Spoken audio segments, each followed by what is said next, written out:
Kejaksaan Tinggi, Kejati, Lampung melanjutkan pemeriksaan saksi-saksi terkait dugaan tindak pidana korupsi dana hibah di KONI Lampung, Selasa, tanggal 30 November tahun 2021. Salah satu yang diperiksa yakni Sekretaris Umum Pengurus Provinsi Pengurus Olahraga Tarung Derajat, Sektum Kodrat Lampung, Beri Salatar. Sekira pukul 16.45 waktu Indonesia Barat, Beri keluar dari ruang pemeriksaan penyidik Kejati.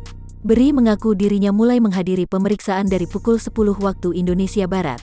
Berjalan santai, dari pagi tadi istirahat sebentar lanjut lagi setelah sholat zuhur, kata Beri. Mengenai jumlah pertanyaan yang diberikan penyidik, Beri menyebut tak mengingat angka pasti. Namun dirinya mengungkapkan setidaknya ada belasan pertanyaan yang diberikan oleh penyidik. Belasan pertanyaan, mereka minta klarifikasi tentang kegiatan Cabur Kodrat tahun 2020, kata Beri. Menurutnya, penyidik minta dijelaskan kegiatan Cabur Kodrat selama masa pandemi berlangsung.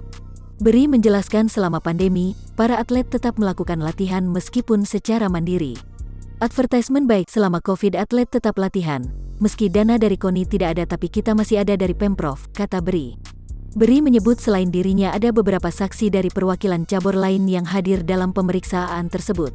Iya ada beberapa dari cabur lain juga, tapi yang hari ini saya gak hafal siapa saja, kata Beri.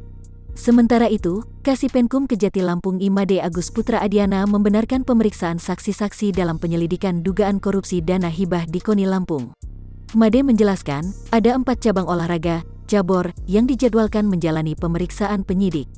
Sesuai jadwal ada 4 cabur, baseball, judo, tarung derajat dan biliar, kata Made.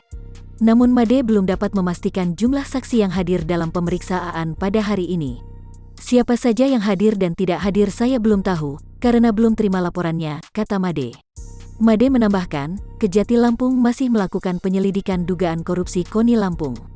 Pemeriksaan terus kami lakukan. Saat ini fokus pemeriksaan dari pihak cabur yang menjadi unggulan, kata Made.